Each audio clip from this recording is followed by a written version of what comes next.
Olá, seja muito bem-vinda, seja muito bem-vindo ao Tribuna Cast, o podcast que escuta, investiga e compartilha as vozes que movem Juiz de Fora e o Brasil também. Eu sou Cris Rubner, jornalista, mãe de um adolescente, Arthur, que inclusive está fazendo aniversário hoje, 17 anos. Um beijo, Arthur. E hoje a gente vai falar de um tema que precisa ganhar ainda mais espaço e escuta, que é a saúde mental materna, gente. Nesse episódio especial de encerramento do mês de maio, a gente vai mergulhar na campanha Maio Furta Cor, que propõe acolher e ampliar o debate sobre saúde mental materna. E para essa conversa, para esse bate-papo, a gente vai receber aqui hoje 3 mulheres que vivem e atuam nesse tema com muita profundidade. A médica homeopata, a doutora Eliana Martins, que trabalha com medicina integrativa voltada para o bem-estar da mulher. A psicóloga Amábile Garcia, representante do Maio Furta Cor em Juiz de Fora e também integrante da Organização Nacional do Movimento, e a fotógrafa Tami Orlando, mãe solo e responsável aí pelos sensíveis registros da campanha desde o ano de 2022. Então, se você é mãe, conhece ou deseja entender melhor esse universo de silêncios e também de sobrecargas, esse episódio é para você. Bom, primeiramente eu quero agradecer a presença de todas vocês aqui, terem disponibilizado um tempinho para vir bater um papo com a gente. Muito obrigada, meninas. Obrigada a vocês.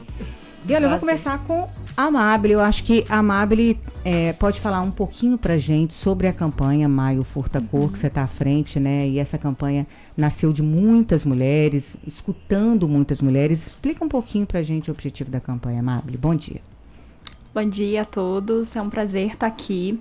O Maio Furta Cor nasceu em 2021, lá em Curitiba, na mão de uma mãe psiquiatra e uma mãe psicóloga, e nasceu a partir dessa escuta do sofrimento nos consultórios e da necessidade também da gente ter uma mudança social em relação à maternidade, porque só o consultório ali, né, só a escuta psicológica não estava sendo suficiente.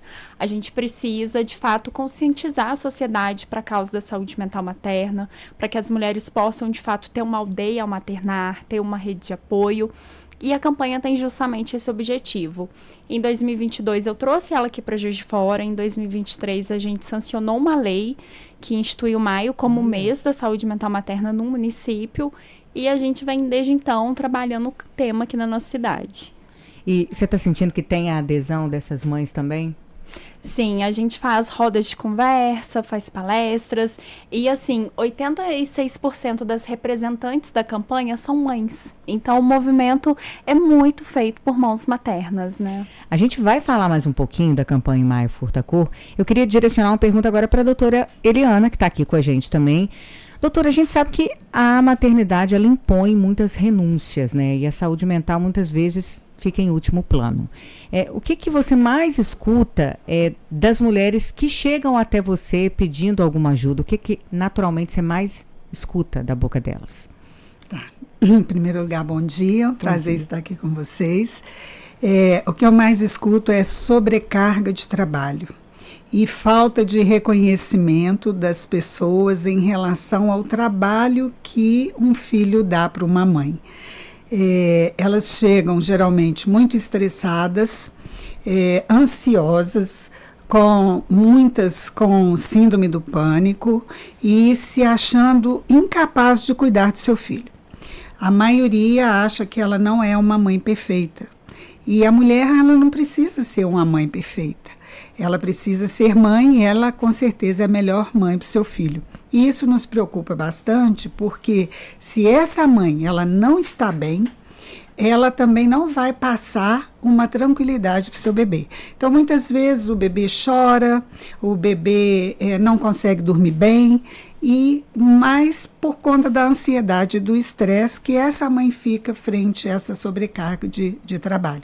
Essa é a maior queixa que eu ouço dentro do meu consultório. A gente vai voltar a falar sobre isso também, doutora Eliana. Agora, para a Tami, que está aqui com a gente, a Tami é fotógrafa, tá, gente? Ela registra a campanha já tem 3 anos. O que seus olhos viram e o que a lente revela sobre essas mães que participam do Maio Furta Cor? O que você já teve de percepção? A lente revela uma parte muito bonita do Maio Furta Cor e das mães ali, né? Só que o Maio, ele me trouxe muitas amigas, né? A Mabel, inclusive, a gente virou amiga por causa da campanha, então a gente conversa muito sobre a maternidade, né? Então a gente vê a dor de cada uma, né? Que a lente não mostra, assim, a gente mostra aquele momento ali do evento, né? Todas felizes e tal, mas inclusive algumas foram até saindo da organização porque não conseguiam conciliar tudo. Sim. Eu, inclusive, ano passado participava muito mais ativamente do Maio Furta Cor e hoje em dia eu tô só nos registros mesmo, porque não dava, eu tenho que arrumar minha casa, eu tenho que fazer a comida, eu tenho que cuidar do meu filho, eu tenho que trabalhar, porque eu tenho meu trabalho além desse trabalho voluntário, né? Então, o que eu vi foi isso, assim, a gente tentando mudar o mundo, a gente tentando fazer muito por outras mães e muitas vezes não conseguindo. Ao mesmo tempo que eu acho que a gente tem uma outra, muitas vezes a gente tá muito sobrecarregada para se ajudar, sabe? Então, o que eu vi no Maio foi muito isso, assim, eu entrei no Maio muito, assim, feliz e muito com vontade de mudar muita coisa, assim, e o que eu fui vendo é que a minha sobrecarga foi me sufocando, assim, e acabou que hoje em dia eu tô focando mais na minha sobrevivência, que eu brinco, assim. Não é brinquedo, não. Então eu faço o que eu posso, assim, porque eu sinto que a minha fotografia é um instrumento de luta meu, assim, né, um instrumento que eu uso pra denunciar, pra reivindicar coisas, assim, só que hoje em dia eu fui ficando muito, assim, triste, né, por ver que eu não consigo fazer tanto quanto eu queria, assim. E o Maio meio que foi isso, assim, que me mostrou, assim, a gente quer fazer muita coisa, muitas vezes... Não é que a maternidade nos impede, eu sinto que como a sociedade está construída, que faz com que a maternidade seja um peso. Se a responsabilidade pelas crianças fosse coletiva, se a responsabilidade pela maternidade fosse coletiva, acho que a gente não ficaria do jeito que a gente tá. Então, eu acho que, por exemplo, a campanha Maio Furta Cor, pelo que a Tami explicou, tenta também desmistificar essa coisa de que o papel e a responsabilidade é só da mãe, né? Sim, que isso tem que ser compartilhado, que isso tem que ser dividido. Isso, a campanha bate muito nisso, né, Amabile? Sim, a gente fala muito sobre a coletivização do cuidado, né? E um dos lemas da campanha é: só é possível mudar o mundo cuidando de quem cuida de todo mundo, que são as mães. Porque socialmente a gente tem a história de que quem pariu Mateus que o embale, né? Quem nunca ouviu esse ditado? E a gente tá lutando contra isso, porque na verdade todo mundo pode ser rede de apoio, todo mundo pode, de fato, apoiar uma mãe. Todo mundo deve. Né? Todo mundo deve, deveria ser uma obrigação da sociedade, mas infelizmente não é. Então as mulheres maternam cada vez mais sozinhas. E quando a gente fala do Maio, igual trouxe que 86% das representantes são mães, isso a nível nacional, o que acontece é que é mais um pratinho pra gente tentar equilibrar. Só que, na verdade, a gente não tá equilibrando os pratinhos, a gente tá escolhendo. Enquanto isso, alguns pratinhos vão caindo e chega uma hora que, de fato, a sobrecarga pode bater e a gente precisa saber priorizar para diminuir até o que a doutora Eliana falou, né? Sobre a questão da ansiedade, da sobrecarga. E eu ainda vou... Mas eu acho que isso até melhorou. Né? Você sabia que no consultório, eu que estou atendendo mães e bebês há 38 anos... o que eu percebo é que lá no comecinho da minha carreira como pediatra, né, eu comecei como pediatra, depois me tornei homeopata exatamente para entender esse universo da mulher, o que ela sentia atrás da amamentação e aquela solidão, né, que é da mulher, porque todo mundo fica ao redor do bebê. O puerpério. E ela está ali solitária, sofrendo. Então, hoje eu vejo, né, a partir, eu acredito que tem aí bem uns 10 anos para mais, os homens começaram a participar. Então, muitas vezes são os homens que levam a consulta, eles gostam de dar banho, de trocar. Então, assim, aquela coisa de antigamente, vamos dizer assim, de só a mulher cuidar, vem melhorando, mas precisa melhorar ainda. E muitas vezes não é só o parceiro, né? Quando se tem um parceiro, é toda a rede de apoio, né? Eu sinto também que as mulheres estão começando a se unir. Isso pra mim é o mais importante, porque eu nunca tive parceiro, desde a gestação eu sou sozinha. E pra mim o que foi muito importante foi me unir a outras mulheres que estavam vivendo a mesma realidade que eu. Eu sinto que antigamente as mulheres não falavam, sobre os problemas, sobre o que estava acontecendo dentro de casa. E hoje em dia tem tantas rodas de mulheres, tem o Maio Furta Cor que promove tantas ações. Então as mulheres estão se unindo, estão falando sobre o que está acontecendo, estão desabafando. É tão bom, né, você desabafar com alguém que tá passando pelo mesmo que você. Empatia, né? Exatamente. Sim. Então, assim, pra mim, né, como mãe solo e tem muitas mães solos no Brasil. Eu acho que essa união, né, esse poder falar, poder reclamar, né, também é muito importante, assim. Tá, isso faz bem pra alma, né? Sim, nossa, eu acho que eu teria enlouquecido se eu não tivesse as minhas amigas, assim. É né, uma corrente, é uma união mesmo, né? É um assim, apoio. É um apoio. Agora, total. doutora Eliana, a gente estava falando sobre o puerpério, por exemplo, que é uma fase bem delicada de toda mãe. Você que é mãe que está assistindo a gente, está ouvindo na rádio, sabe que o puerpério não é tão simples assim. Não. O que a medicina integrativa, por exemplo, pode auxiliar a essas mulheres que estão passando por essa fase mais delicada também? Então, na medicina integrativa, a gente não trata sintoma do paciente, a gente acolhe o paciente e trata ele na sua integridade, corpo, mente, espírito, assim como a gente não acredita que é só o remédio que cura.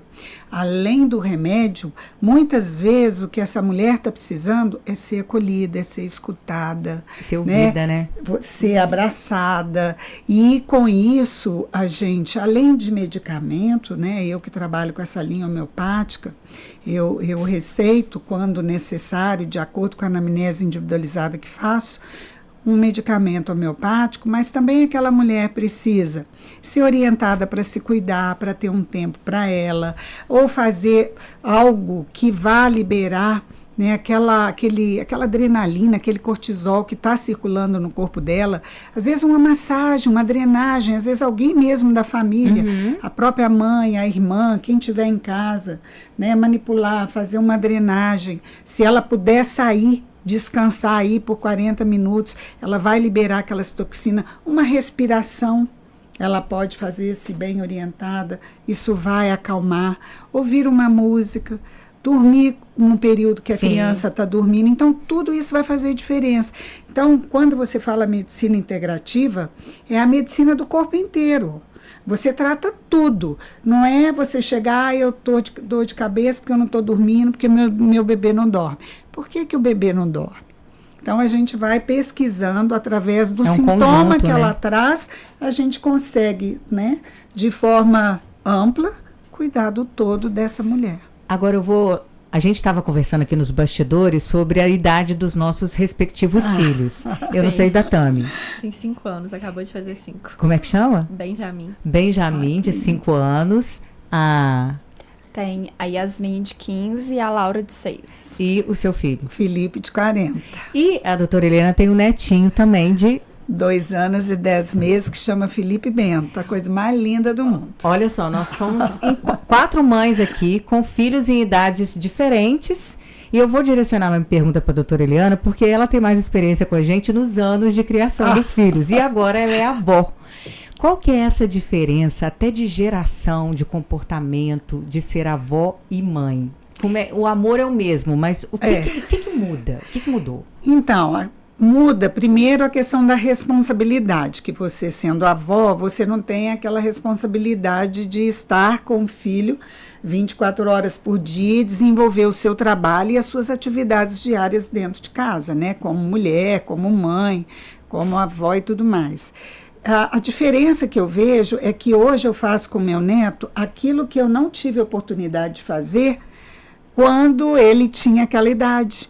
Porque quando eu tive meu filho, né, aos 20 anos, eu estava estudando, eu fazia curso de medicina, todo mundo achava que eu não ia conseguir terminar. Eu trabalhava dentro da minha casa, eu não tinha ninguém para me ajudar. Quem, na verdade, me ajudou com o nascimento dele foi a minha avó, que já era idosa, minha mãe. Mas, assim, é uma sobrecarga muito grande. Hoje eu fico com meu neto, só brincando com ele, cuidando dele na hora que ele pode ficar comigo. Então, é completamente diferente. Agora, o amor é igual. É o a mesmo, gente né? volta ao passado, né? Ainda mais o meu neto, que é menino, parece muito com o meu filho quando pequeno, então... É um gatilho bom, né? É um gatilho, assim, eu me sinto até mais jovem hoje como avó. E dentro dos estudos da parentalidade, a gente estuda esse fenômeno que a gente chama de avosidade, né? Que é o ser avó. E tem a questão geracional, né, que hoje, com certeza, é muito diferente do que era há 40 anos atrás. A forma de criar uma criança, o que a gente sabe que é certo, que é errado, que é onde às vezes moram até os conflitos, né, com a nora. Internet. Tinha internet também.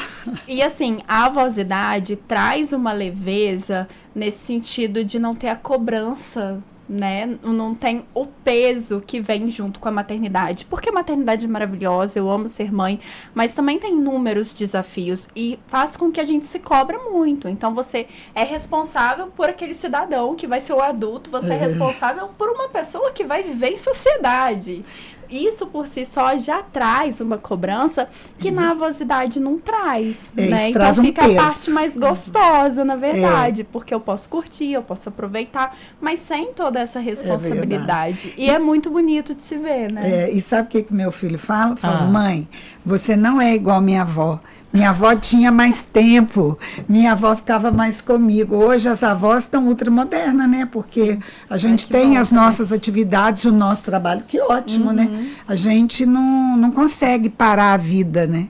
E antigamente muitas mulheres não trabalhavam, só ficavam em casa, eram tidas do lar, né? E essa questão do lar, ela tinha mais tempo para curtir o neto. E as avós meio que cuidavam dos netos também, né? Muitas avós. Escola, eu acho que depois dos 3 anos. Antes disso, eu ficava com a minha avó. Mas o meu filho ficou trabalhando.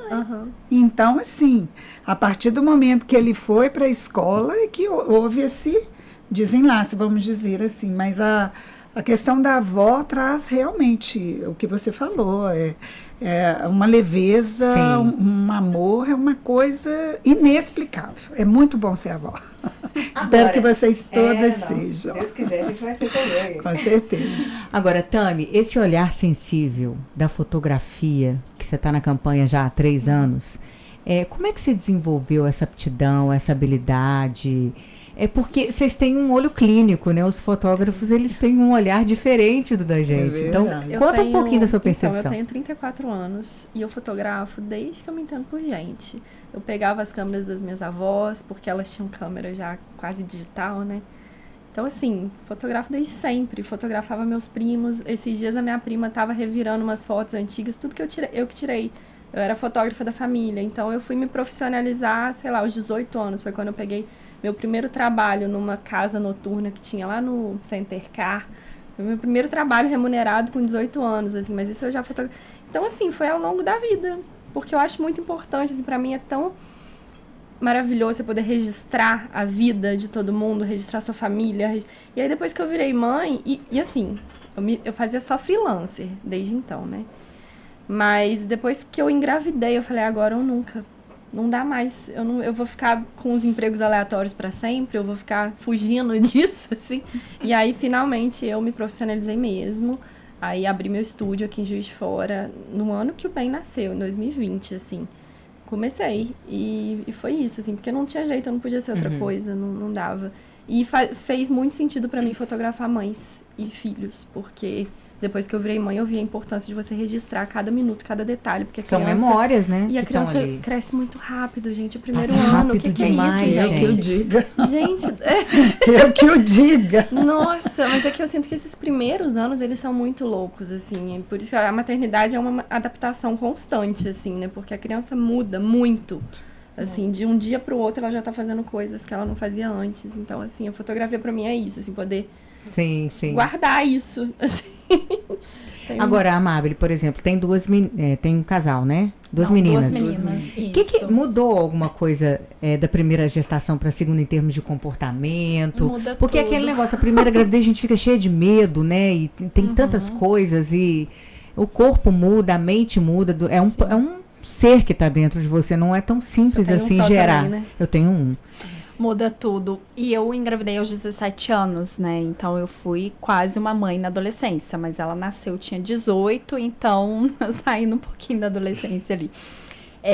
Então, assim, houve muita cobrança. Então, essa parte de curtir a gestação e de aproveitar não teve muito. Eu tinha acabado de sair do ensino médio, eu estava fazendo um curso técnico no intuito de entrar na faculdade. Só que, assim, fisicamente, a gestação foi super tranquila. Eu não senti nada.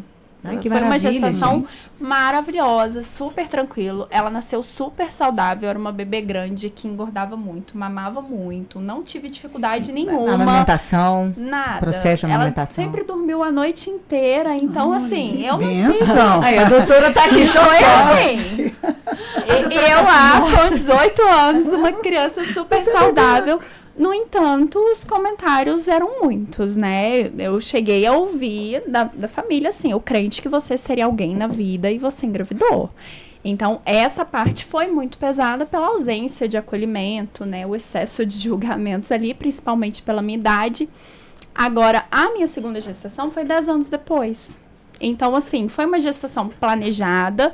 Então, eu pude aproveitar, eu pude tirar fotos, eu pude falar, não, eu estou grávida porque eu quero. No entanto, eu tive tudo que grávida tem, né? Fisicamente falando. Na segunda gestação, é, você sentiu tudo. tudo que grávida sente, eu senti. Desde lombalgia, a gengivite, a síndrome do túnel do carpo. O que grávida tem, eu tive. Então, fisicamente, foi bem diferente. A amamentação também foi tranquila, o sono um pouco menos. Mas, assim, a personalidade delas é muito diferente. São duas maternidades, são duas relações. O pessoal fala, a mãe tem um filho favorito, mas não é o filho favorito. É a forma de se relacionar é diferente porque são pessoas diferentes. E também o nível de conhecimento que eu tinha, orientações, também mudou Experiência muito, que né? você foi adquirindo na vida também. E assim, foi 10 anos depois, né? Então foi dos 17 aos 27, deu pra viver bastante coisa. Então, mas foi muito rico, sabe? Viver a segunda gestação, ter a oportunidade também de viver uma gestação de fato desejada, de fato planejada, sem os comentários que eu ouvi lá na primeira gestação, foi um pouco curativo também pra mim, sabe? Não, bacana. O que eu vejo hoje também no consultório, que antigamente as jovens, quando engravidavam mais cedo, conforme a Marisa comentou, elas eram muito julgadas e muito pressionadas. Hoje, já isso mudou totalmente. As mães já vão ao consultório, né? Eu, por exemplo, sou avó de vários pacientes que eles levam, as crianças que eu cuidei hoje, levam os filhos para eu olhar. E o que eu percebo é o seguinte, que as mães já levam as meninas para conversar comigo, eu atendo muito adolescente, com 15 anos e algumas já têm relação sexual e a mãe já vai, olha doutora, conversa com ela, explica direitinho essa questão da gravidez, para que ela não interfira nos sonhos dela, no apoio. Então, assim, hoje realmente, se eu for pensar, né, 20 anos atrás no consultório, 30 e hoje, é completamente diferente. E até mesmo quando eu tive meu filho, né, o que eu percebo hoje é que na minha época, por exemplo, na cidade, em Juiz de Fora, não se falava sobre aleitamento materno. Era algo assim, lá do Ministério da Saúde e tal. Então, assim, eu não fui orientada para amamentar. Eu tive muita dificuldade para amamentar e a partir do 3º mês eu fiz repouso até meu filho nasceu de 8 meses. E foi uma gravidez super tumultuada, eu perdi um período na faculdade, eu estava no 4º período, perdi um período, aí foi onde todo mundo achava que eu não ia conseguir, até por conta das minhas dificuldades, né, de ter um filho jovem, sem muito apoio, e estudando praticamente o dia inteiro, dando plantão. Então, assim, foi muito complicado. E hoje a gente vê que isso é completamente diferente. E engraçado que eu ficava assim, nossa, eu não devia ter engravidado agora, né? Foi um problema até de saúde, eu estava tomando pílula e comecei a sentir muita dor de cabeça. E hoje eu sei que eu tenho trombofilia, naquela ocasião eu não sabia, porque depois eu perdi 3 bebês de 8 meses de gestação. Nossa. Então, assim, o meu primeiro filho foi o único filho, né? Então, os outros todos eu perdi. Por conta dessa perda, vocês que são, né? Você que é psicóloga, eu montei o banco de leite humano aqui em Juiz de Fora. Sim. Porque eu não consegui ter um apoio. Eu não sabia para onde que eu ia. Eu tinha leite, não tinha bebê. Então, eu, assim, em cima desse sofrimento, né, de todas essas perdas, eu consegui fazer um serviço. Eu estou falando disso porque vai ser aniversário da cidade, e foi em 1991.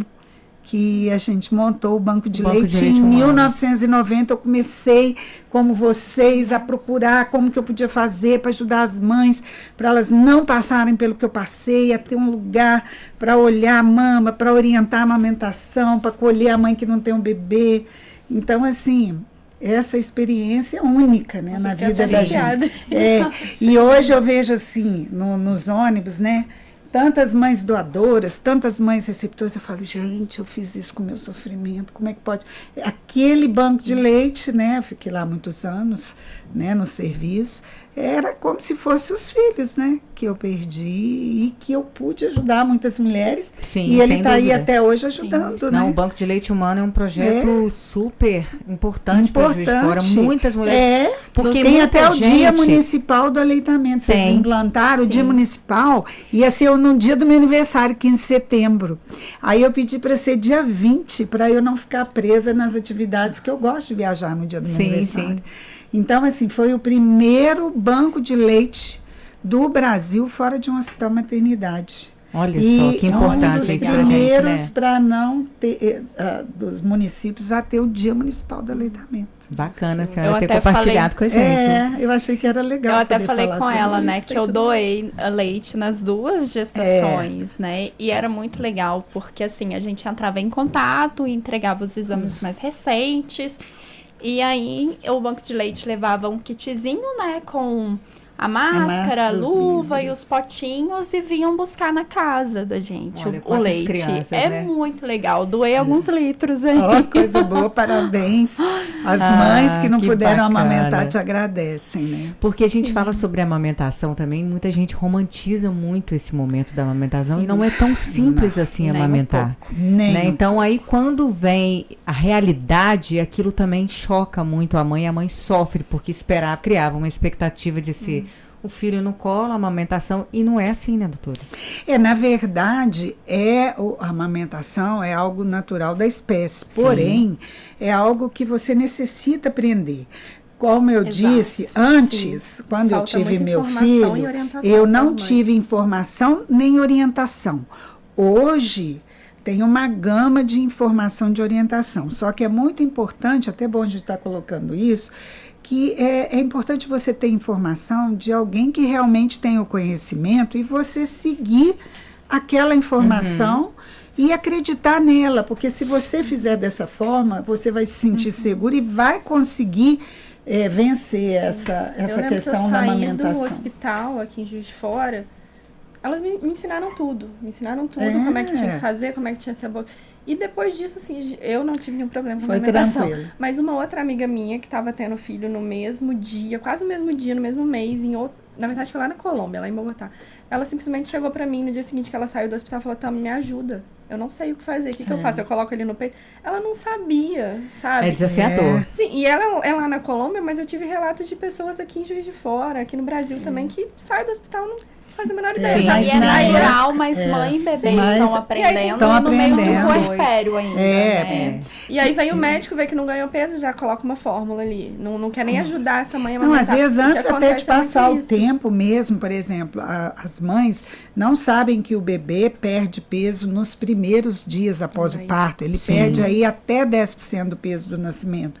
Então, às vezes ela vai num pediatra, acabou de sair do hospital, ela vai no pediatra toda feliz, o pediatra fala, ó, se ele já perdeu peso, se não ganhar, ele vai ter que entrar com a fórmula. Só de você falar isso, a mulher já está no pós-parto. Ela, né, já está naquela tristeza, sensível, aquele momento sensível, frágil demais. Os hormônios voltando para o lugar. E aí, se você recebe uma frase dessa, você acaba não conseguindo amamentar por conta do estresse. Porque acreditar em você, exatamente. Então, hoje é exatamente esse trabalho que a gente faz de orientar a mãe antes do bebê nascer, de orientar tudo, parece doença, mas não é, de falar dessa questão do posicionamento, né? Isso é fundamental, mas tem que haver esse momento. Você vê, ela saiu do hospital e não foi orientada, mas aqui em Juiz de Fora, todos os hospitais, a gente deu curso de 40 horas de aleitamento, eles foram orientados para orientar. Bom, eu queria agradecer a presença de vocês, se a gente pudesse, a gente estendia o assunto. Muito obrigada, doutora Eliana, doutora a Amabile Garcia também, a Tami, que está aqui com a gente, Tami Orlando. Eu queria que você deixasse o Instagram do Maio Furtacor para o Claro. pessoal seguir também. Tem o Instagram nacional, né, Maio Furtacor, e o local também, que é Onda Furtacor, Juiz de Fora. Então, por favor, sigam, compartilhem. E se conseguiu também compartilhar essa informação aí com aquela mãe que está passando por esse momento delicado, a gente agradece também. Bom, muito obrigada e as portas da Rádio Transamérica estão sempre abertas para vocês, para compartilharem as histórias, essa escuta ativa e ao mesmo tempo tão sensível aí que partiu dos relatos de cada um de vocês. Obrigada, viu? Obrigada. Obrigada, um prazer estar aqui com vocês. Eu queria deixar meu Instagram, Claro. Pediatra do Aleitamento e doutora DRA Eliana Martins _. A Tami, qual que é o Meu seu? Instagram também é Tami Orlando Fotografia. Tami com I, tá, gente? Tami com I. Tami com I. Isso. E o seu, Amável? Amabile Garcia Psi. Amável com H, tá, gente? É, H no começo, LH no final. Tá certo. Olha, muito obrigada. Sucesso para todas vocês, viu? Obrigada. Obrigada. Até a próxima, Até gente. a próxima.